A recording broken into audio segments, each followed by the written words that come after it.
Imagine being such a notorious womanizer that your name later becomes synonymous with player.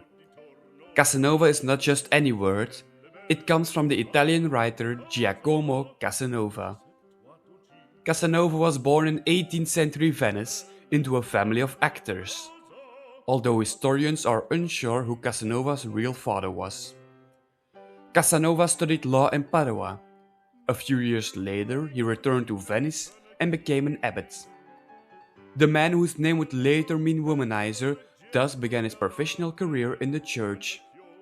But Casanova had ambition, and he could not fulfill this ambition in his current job. Casanova still wanted to be part of the eccentric Venetian aristocracy. Eventually he got his chance. In Venice, Casanova saved the life of a man from a powerful family. Casanova took the man to his house and stayed there until the man felt better. There he met Matteo Bragadin, a member of one of the oldest noble families in Venice. Matteo Bragadin and his friends are convinced that Casanova is a wise man with extensive knowledge of mystical medicine. Casanova plays his role perfectly and gives detailed speeches on numerological theories.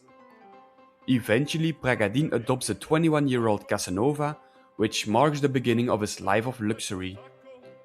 From the moment of his adoption, Casanova begins to enjoy life to the fullest. The young Venetian is handsome and very popular with women. Casanova perhaps enjoys life a little too much. He regularly gambles in Marco Dandolo's gambling houses. His debts mount up so quickly that even Matteo Bragadin can no longer pay them. Through various loans, Casanova manages to keep up his gambling habit for years. Bragadin warns Casanova that he better keep a low profile. His behavior is beginning to irritate some important aristocrats in Venice, people even more powerful than Bragadin. Casanova pays no attention, but he would have been better off doing so. One day he is arrested and imprisoned in Piombi. The accusations? Casanova was said to be an atheist and a Freemason. 15 months later, he escapes from prison and spends 18 years traveling around Venice. There he continues to live a life full of women and adventures. Casanova was eventually allowed to return, but was banished again after insulting a nobleman.